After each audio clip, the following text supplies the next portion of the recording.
The mess hall stank of burning broth, sweaty aliens, and lies. Juno shoved the doors open with her elbow, dragging her bundled daughter behind her like a sack of guilt. Her voice cracked as she shouted, "Please, just one meal for my daughter. I'll do anything tonight." The chatter stopped. Spoons froze midair. 3 tentacled cooks dropped ladles in unison. A hairy, four-eyed server gasped so hard he sucked his own tooth in. At the center of it all stood Dreg, shirt halfway open, apron with the slogan "Soup first, shame later," and eyes narrowed like she just offered him a marriage proposal and an unpaid bill in the same sentence. He licked his bottom lip, not in hunger, but confusion. "Did you just proposition me in front of a boiling cauldron?" "No. My kids' feet are purple from the cold." A snicker from somewhere. Then the whispering started. "She said she'd do anything. Cold play. I like that. Purple foot play? Never seen that kink." Juno pressed her palms to her face. Okay. That came out wrong. I meant food. Actual food. Edible food. For eating. With a mouth." Dreg folded his arms, the netting of his apron revealing more than should be legal near boiling broth. "And what do I get in return? A tearful thank you? A daughter who leaves sticky prints on my ceiling? I'll help clean. Cook. Fake an accent. I can juggle if mildly drunk." Dreg tilted his head. "So you're not Velvet Strike?" "Who?" "The assassin bounty hunter who says things like, 'I'll do anything tonight,' before vaporizing her lover's mid-coitus." Juno blinked. "That's oddly specific. And no. I'm Juno. I sell black market diapers and stolen vitamins. I've never vaporized anyone during sex, yet. Disappointing." He stirred the pot. "Still, your daughter's got cold feet." "Real cold?" Juno opened the bundle. Her daughter snored, little feet peeking out, clearly dyed purple by the cheap knockoff socks she found in a salvage bin. Dreg inspected them like a suspicious jewel merchant. "They're not frostbitten. That's synthetic dye. Glitter variant. Smells like great disappointment. I couldn't afford real thermal gear. I bartered a memory chip of my wedding for these socks. Worth it? I don't remember anymore, so probably." He leaned in, eyes sparkling. "You still hungry?" Juno raised her chin. "Starving. Her too." She licked the air near a sandwich machine. "I got leftover stew. Last night's batch. Could have soul. Could have worms. Depends how fast you eat it." She looked toward the steaming pot. "What do you want in return?" Dreg smirked. "Help me die." Pause. "Excuse me?" "Fake it. Just for tonight. Tax season hit. The government bots are sniffing my transactions. They see too many extra pickle sales. They'll know. You sell illegal pickles? They're not cucumbers. They're cloned slugs. Expensive. Erotic. I don't ask questions. You want me to kill you with soup? No, just act like you did. I'll drop face first in stew. You scream something dramatic. We'll time it right when the inspector walks by. Will that get me dinner? Soup, crackers, 1 protein square. And I'll throw in a warm mop to dry the kid." She squinted. "No funny business?" "Define funny." She reached out. "Deal." His hand met hers, warm, strong, faintly scented with alien onions and regret. "Just one thing," he added. "You'll need to wear this apron. Help sell the seduction angle." She stared at the mesh, rhinestone-crusted apron that Red Make Broth now wore. "It's see-through." "Exactly." She sighed, slipping it on over her stained thermal. "I feel like I'm auditioning for a food-based porno." "You say that like it's a bad thing." She looked around. Aliens stared, salivated, whispered bets. Dreg turned dramatically, arms open. "All right, Galactic voyeurs. Tonight, we serve soup, scandal, and simulated slaughter. Everyone pay attention. And tip your assassin." Juno rolled her eyes. "Do I at least get to scream something badass before I kill you?" "Dealer's choice." Try not to reference nipples. The last guy did, and I laughed mid-collapse. She cracked her neck. I'll scream about your taxes. He nodded. Sexy and accurate. As she positioned herself behind him, ladle in hand, the room hushed again. Her daughter burped in her sleep. Juno inhaled deeply. For one meal, she was about to ladle slap a half-naked man into a tub of soup in front of a crowd of aliens who'd never seen acting that wasn't pornographic or religious. And somehow, this wasn't even her weirdest Tuesday. Juno swung the ladle like she meant it, catching Dreg square across the chest with a sloppy splash. He gasped, clutched his apron, and staggered backward into the pot like a bad actor in a soap opera, literally. Steam rose dramatically as he sank down, muttering, "Oh no, my taxes!" before slumping forward into the broth. Gasps filled the mess hall. A three-eyed lizard fainted. Someone screamed, "She's done it! Velvet strikes made the soup her kill zone!" Juno blinked, ladle still raised, unsure if the splatter pattern was convincing or just dinner ruining. Dreg's head popped back up, blinking. "Did it look convincing?" "No. You look like a man taking a lukewarm bath in regret." "Damn. I forgot to arch my back." "Go again." "No.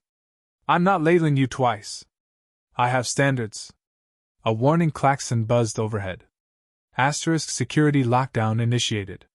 Suspicious activity detected in culinary quadrant. Asterisk. Juno stepped back. "Oh no. They think I actually killed you."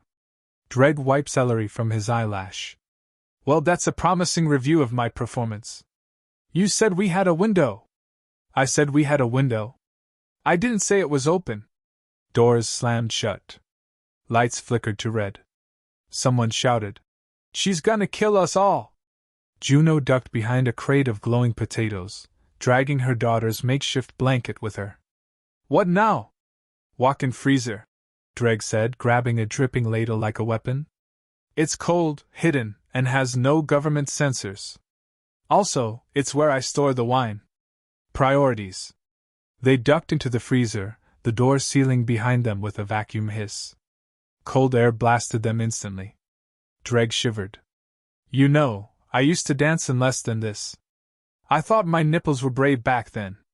Juno wrapped her arms around her daughter and rubbed her little back. "This is insane. I just wanted soup, not an interstellar police chase. I just wanted to avoid an audit. And maybe have someone hold my ladle without judgment." She eyed the half-empty wine bottle in the corner. "You really do live in chaos, don't you? Controlled chaos. Like erotic juggling." They sat down on crates labeled "Do Not Lick." Juno passed her daughter a protein bar from her pocket. It cracked in half with a sad snap. "She hasn't had a real meal in a week," she whispered. "I've been faking menus just so she dreams of flavor." Dreg opened a tin of artisanal stew puffs and offered it. "Not much, but it's hot and only slightly radioactive."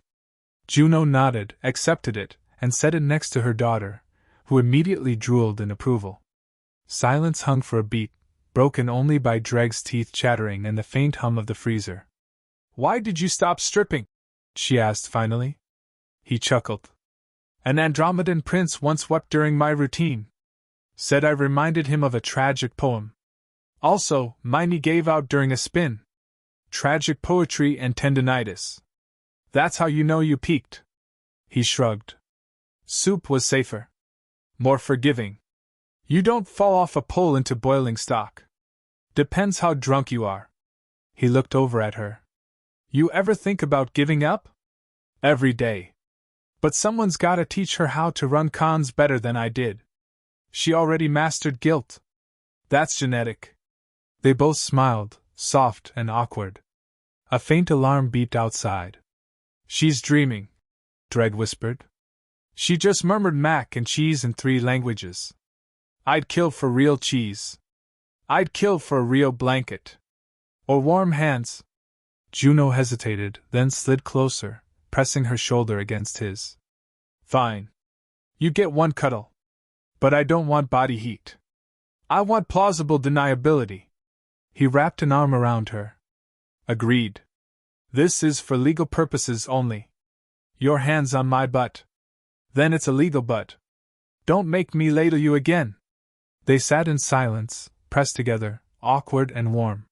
She leaned her head on his shoulder, letting out a sigh so long it might have carried 5 years of tension.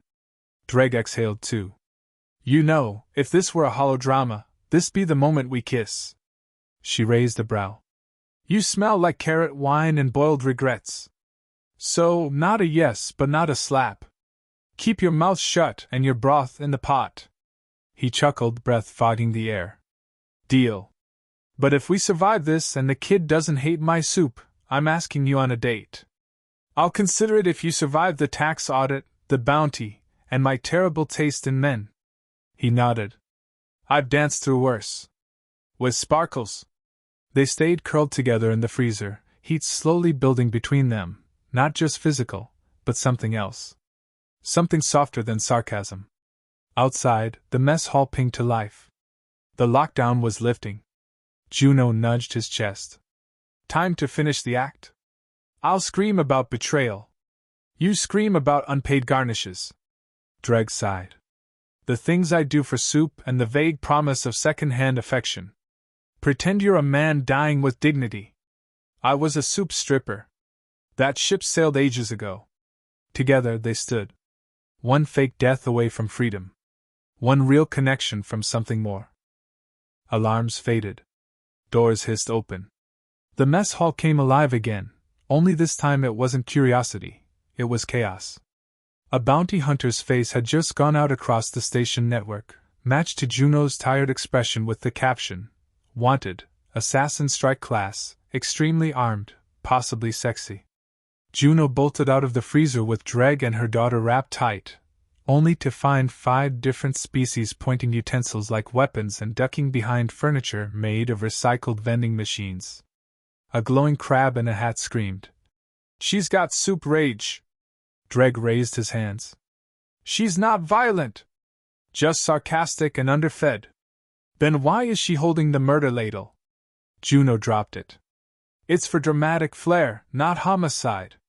From the side door burst a pack of raccoon-like aliens in sheer lingerie armor, ruffles, neon straps, and belts that served no clear purpose. The leader winked. Velvet Strike. We've been waiting. You stole our dominatrix schedule slot. Prepare for a taste of spicy justice.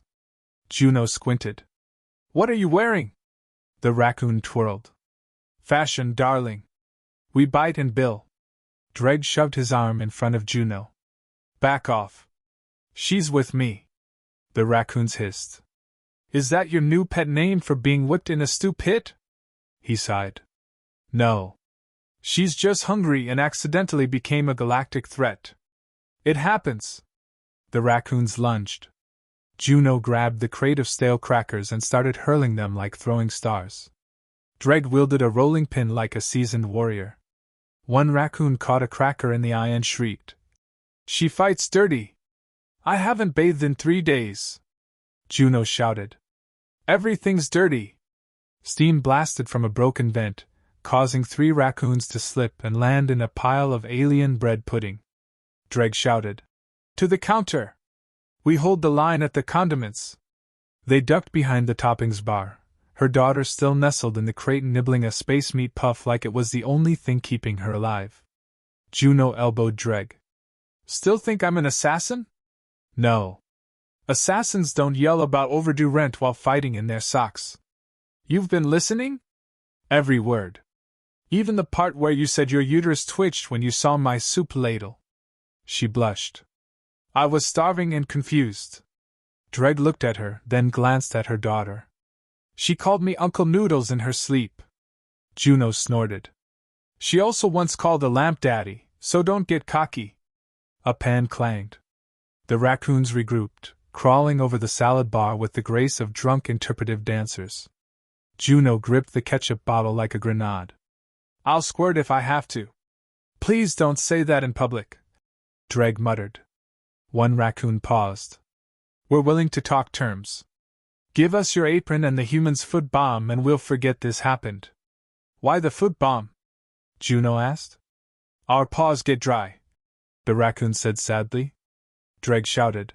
I'd rather be audited than surrender to fur-coated weirdos with armpit straps. Juno tapped his arm. Look, I'm not saying I enjoy this, but part of me is impressed by your refusal to be normal.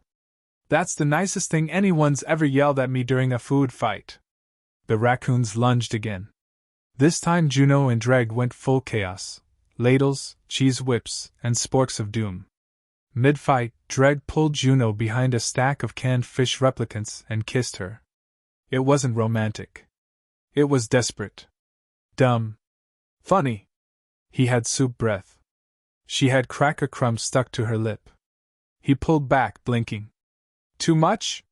She exhaled. No. Just enough.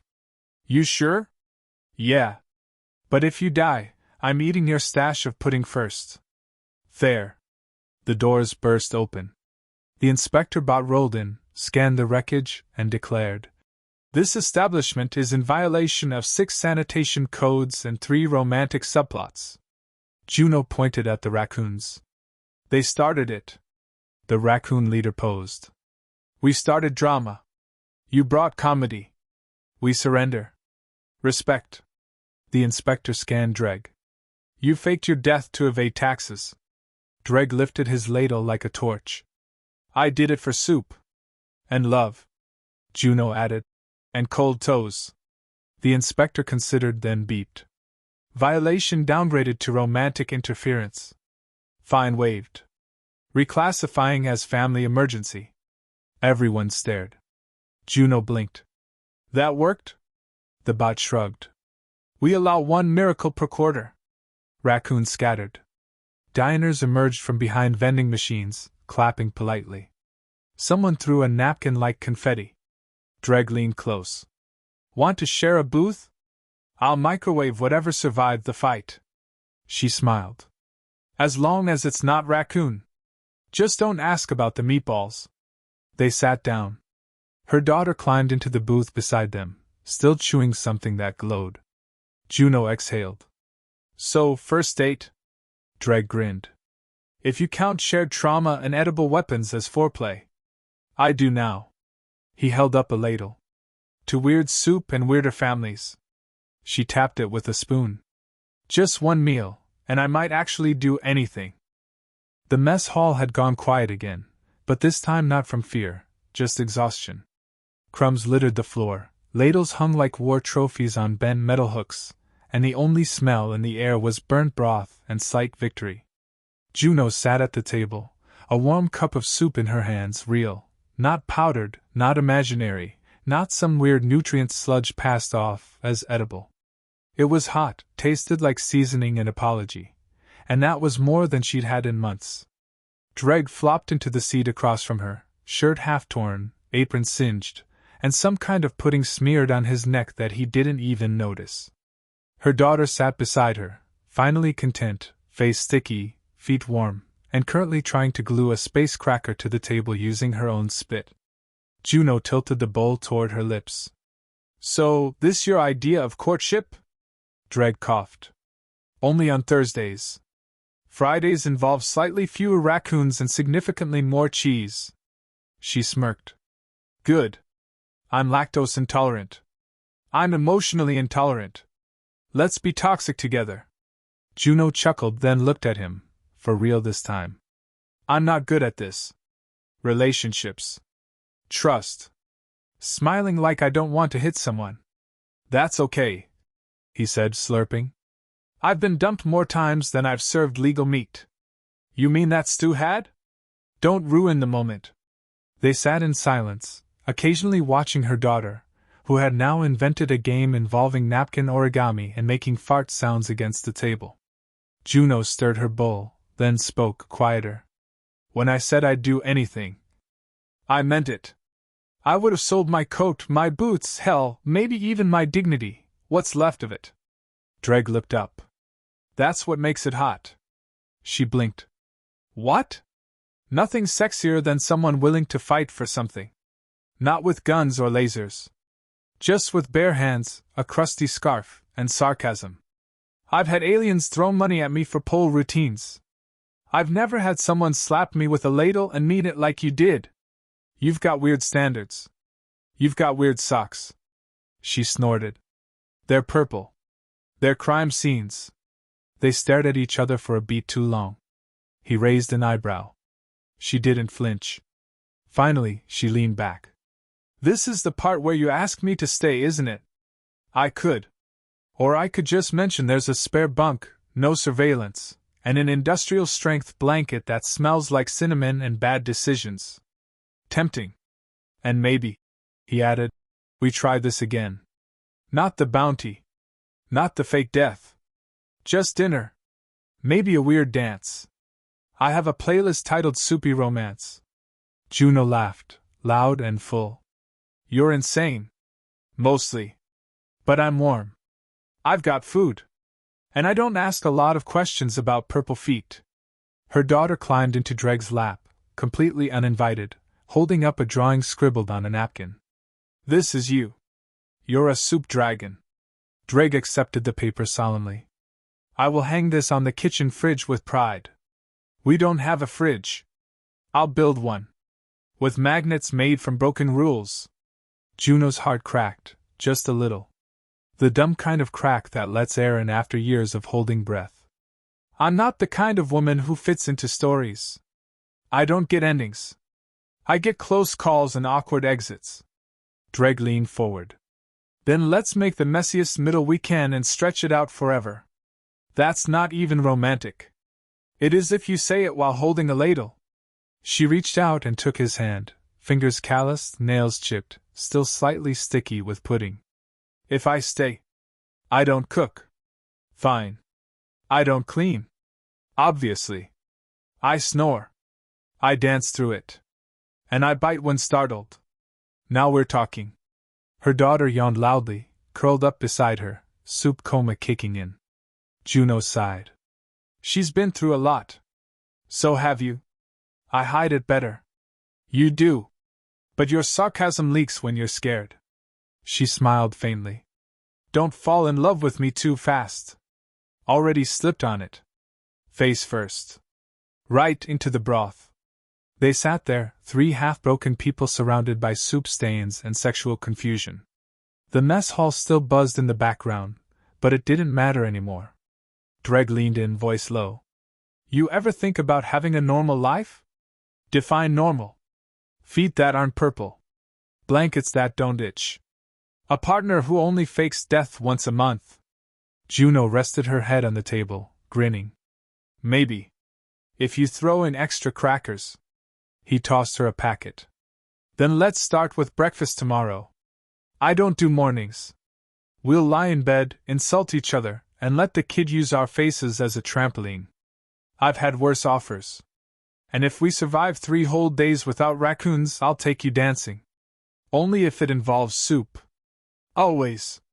And somewhere, in the middle of the galaxy's weirdest dining room, beneath flickering lights and a roof that leaked spice oil, a mother who had nothing and a man who had lost everything decided to just be. No promises, no declarations. Just warmth, laughter, and a meal that, for once, didn't cost them their pride. And somehow, that was more than enough.